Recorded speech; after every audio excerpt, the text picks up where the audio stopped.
Hello friends, and today we are going to learn about how you make sales orders in Incluziv Cloud. We're going to quickly cover how to create a new sales order, what are the features available with sales orders, how sales order approvals work, discounting and price changes that you can do while you create a sales order, and some other features available with a pre-existing sales order or while creating a new sales order. So let's get into the application and learn more. Once you log into Incluziv Cloud, you'd have a main menu known as sales orders. You can click on the plus sign to create a new sales order. If you want to search an existing sales order, you can click on the sales orders text and you would find a sales order list. You could do a sales order summary, which means you could search for sales orders between any two dates. And for every sales order, you will find one entry. So now when you click on this order number, you would have a small pop-up open up, which will have all the details of that sales order, which is right from the customer who's approved it, what were the items, what is the status of each item. So you would be able to see everything about a sales order from that pop-up. If you want to print, you want to send an email to the customer, if you want to send out a WhatsApp, you want to print stickers for these sales orders, you can do everything from here. Now, you can also create a new sales order by clicking the new SO link, or you could create it by clicking the plus sign out here. Now, order reference number is an important number, which is basically any text that you give when your customer is giving you an order. So the customer mentions a purchase order, you can enter that. If there's a phone call that you received, you can enter the name of the person calling. If there is some other reference number you need to give, you can do that. Please note that this reference number gets printed on the invoice at the time of the invoice printing and would help the retailer or your customer to find out why he ordered this particular fabric.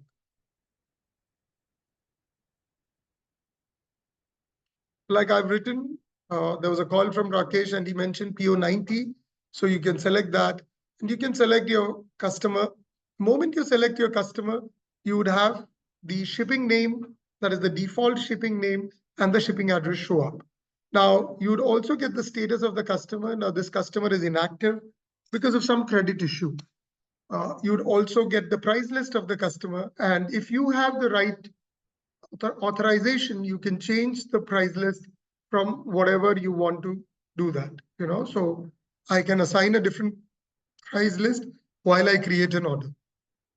I can also change the shipping addresses if the customer has more than one shipping address. And if I have the authorization, I can also add a new shipping address on the fly. This facility is available only to people who have the rights to do so and only on the staff portal. The customer cannot add a shipping address on the fly using his self-service portal. So you can also see the outstanding of the customer and you can see his unpaid invoices. You can WhatsApp these invoices to him. You can click on any invoice and it will open up the invoice print for you so that you can talk to the customer while you're taking in an order and tell which items and what bills are yet unpaid. And it also shows you post the credit period finishing, how many days have passed since the bill has been left unpaid. So this is the overdue number of days. And you have something known as discrepancy, which is basically which collections are not assigned, which items assigned to the customer don't have a price, etc. So now, based on this, I can select whatever are the couriers assigned to the customer. If there is a courier which is not assigned to the customer and available in your master, you can click on the plus sign and see and assign it to the customer. However, if a courier is not there in the master, you will have to go to the master section and add that courier. You can select the mode. You can select the source of order. If you want to give a discount to the customer for this particular order, you can put in the order discount percentage. So I want to give a 5% discount because it's a special order.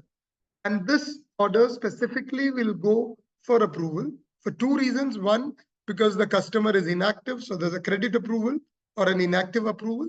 And secondly, there's an order discount given to the customer. Now, here you would see all the collections assigned to the customer. If you want to assign any new collection to the customer on the fly, you can click on the plus sign here. and you will see the unassigned collections, and you can assign one of them if you want to. Or else, if you want to place an order from one of the existing collections, you can select the collection, the serial number. Now you get the total stock in the item, the number of pieces which total up to the stock. If you want to know the exact piece lengths, you have this small icon here. You click on that and you will see that there are two pieces, a 45.75 meter cut piece and a 64-meter roll piece. So while you're talking to the customer, if you need to give any special information, you can do that while talking to the customer. You can also see the lot number of the fabric while you're talking to the customer. You can enter the quantity, and if you have the authority, you can also see the pricing that is going to get applied to the customer. Now, this is a special feature which can be turned off for your instance. There are two kinds of customers, people who say we don't want our salespeople who are punching in orders to know the rates of the fabric. So these two fields, that's the roll price and the cut price, could be completely concealed, and only the quantity is taken and the order is punched. While some other customers could say that, we do have a rate modification, we have a standard rate, but every time a customer gives us an order, we kind of negotiate on the rates and we finalize a fixed rate at the end. So now in this case, you have the standard master rates popping up for you.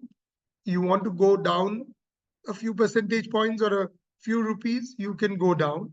If you want to go up, you can do that as well.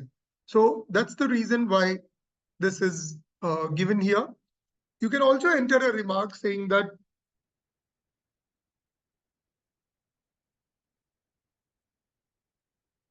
this remark is available to the guy who's picking the fabric so that he knows where to pick it from. You can add multiple items to the order. If you don't want to give a remark here, you can leave it at that. You can click on proceed. Review the order once so you can see what are the items, what is the order discount, all the other details, where is it going, all right? If there are any component charges, again, this is an optional feature. You can activate it and you can assign any component charges for customers. So for example, if you have a customer where you charge a packing charge or some other kind of charges, you can apply that while creating a sales order, and that would be available on the sales order email and print and WhatsApp, which goes to the customer. In this ways, if you are collecting payment in advance, you can collect the money for these extra charges as well. So I'm right now not assigning any component charges. These component charges can be percentage based or value based. Now, in this case, it's a percentage based. I can always modify the percentage. So maybe there's an insurance charge, which is 2% of the value of the goods sold. So whatever is the value which will come for these items, automatically that value and the 2% on that would get calculated. I can always edit it on the fly. I can reduce it, increase it. Even that facility is available. Presently, I'm not doing anything with it. I can send WhatsApp to the authorized number of the customer, but I don't prefer to do that right now, and I'm confirming the order.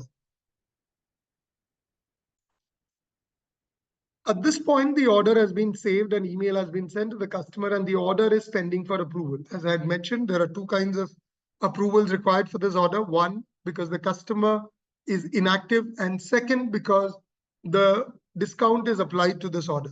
So this is order number 1060. And when the authorized person goes on to his dashlet, he will say orders pending for approval, which are 47 orders.